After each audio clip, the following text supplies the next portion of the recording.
편의점 참참참 세트라고 들어보셨나요? 참깨라면, 참치김밥, 참이슬.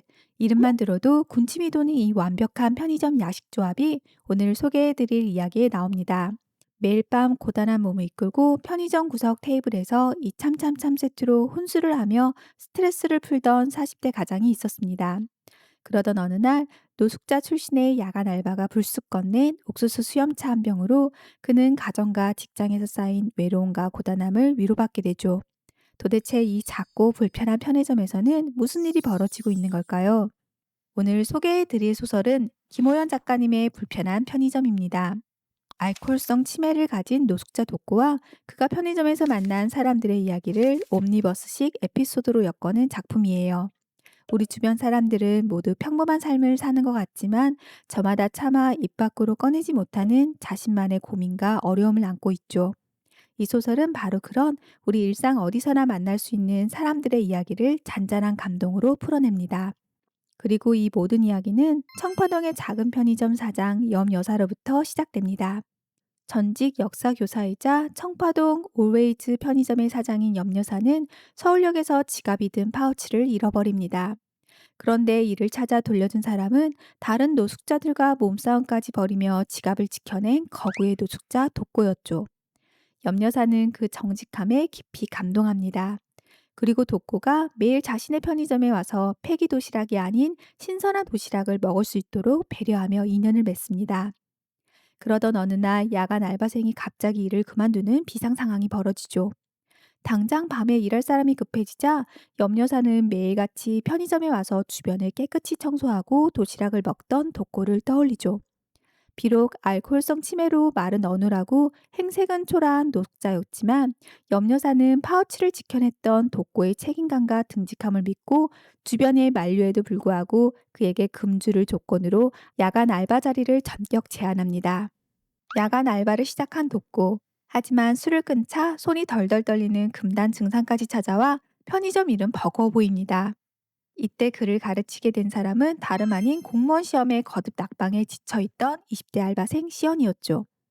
처음엔 답답하기만 했지만 독고는 작은 수첩에 시연의 말을 빼곡히 적어가며 성실히 일을 배웁니다.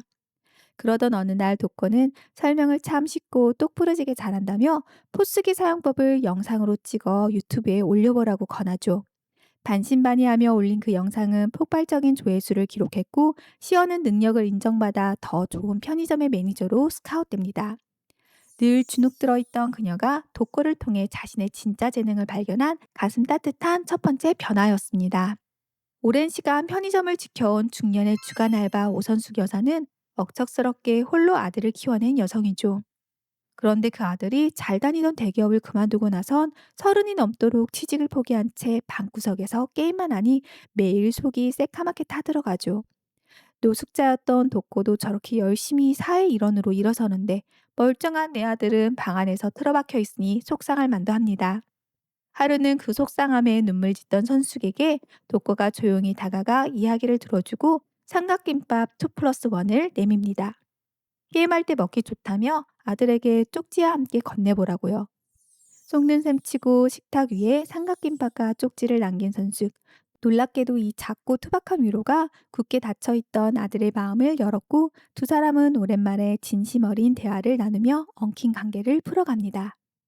매일 밤 퇴근길 편의점 야외 테이블에서 참참참 세트로 혼술을 하는 40대 가장 형만. 회사에서는 입지가 위태롭지만 중학교 들어갈 쌍둥이를 생각하면 어떻게든 버텨야 합니다. 부업으로 바쁜 아내와도 멀어진 지 오래라 내 편이라는 온기가 사라진 지 이미 오래였죠. 알코올 중독으로 모든 걸 잃었던 자신을 떠올린 독고는 그렇게 혼자 술을 마시는 경만이 진심으로 걱정됩니다. 그러던 어느 날 소주 대신 1 플러스 1 행사 중인 따뜻한 옥수수 수염차를 건네며 술을 줄여보라고 권하죠.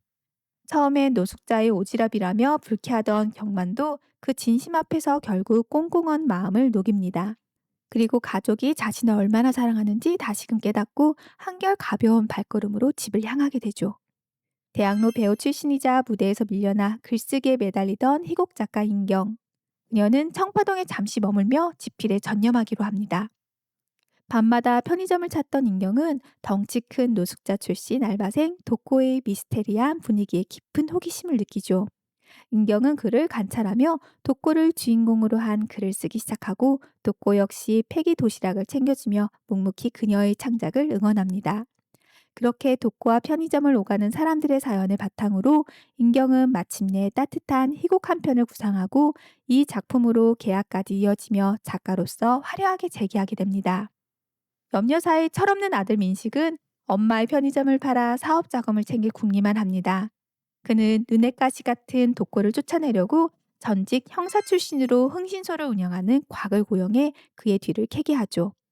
손님으로 위장해 독고의 약점을 찾던 곽은 오히려 그의 묵묵한 성실함과 다정함에 깊이 감화되고 맙니다. 안 그래도 흥신소 일에 회의를 이끼던 곽은 결국 그 일을 접고 훗날 독고가 편의점을 떠나자 그 뒤를 이어 야간 알바로 취직하며 정직한 새 삶을 시작합니다. 추운 겨울 금주 기간이 길어지면서 독고는 마침내 잃어버렸던 과거를 기억해냅니다. 그는 사실 아주 유능한 성형외과 의사였습니다.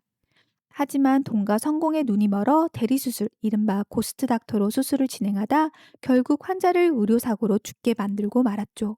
그 끔찍한 사실에 실망한 아내와 딸마저 떠나자 모든 것을 잃은 그는 죄책감과 절망 속에 술에 빠졌고 끝내 기억마저 잃은 채 서울역 노숙자로 전락했던 것입니다. 돌이킬 수 없는 죄를 마주한 독고는 절망하지만 편의점에서 사람들과 나눈 따뜻한 교감을 통해 다시 살아갈, 아니 속죄할 용기를 얻습니다. 그는 편의점 식구들에게 깊은 감사를 남기고 야간 알바 자리를 내려놓죠. 그리고 아내와 딸이 사는 대구로 향합니다. 때마침 코로나로 의료진이 부족하던 그곳에서 자원봉사자로 합류하며 사람들을 위로하는 마음으로 이제는 환자들을 돌보고 그렇게 스스로를 구원하고자 합니다. 이렇게 한 사람씩 따라오다 보면 어느새 작은 편의점 하나가 환하게 불을 밝히고 있는 걸 보게 됩니다. 결국 이 책이 건네는 말은 행복은 멀리 있지 않다는 겁니다. 바로 옆에 있는 사람과 마음을 나누는 그 자리에 있다는 것이죠. 거창한 위로가 아니어도 괜찮습니다. 삼각김밥 하나, 따뜻한 차 한 캔, 그리고 누군가의 이야기를 끝까지 들어주는 마음. 어쩌면 사람을 살리는 건 그런 작고 사소한 온기인지도 모르겠습니다. 그래서 지금도 청파동의 작은 편의점 물빛은 많은 독자들의 마음속에서 꺼지지 않고 있는지도 모르겠습니다.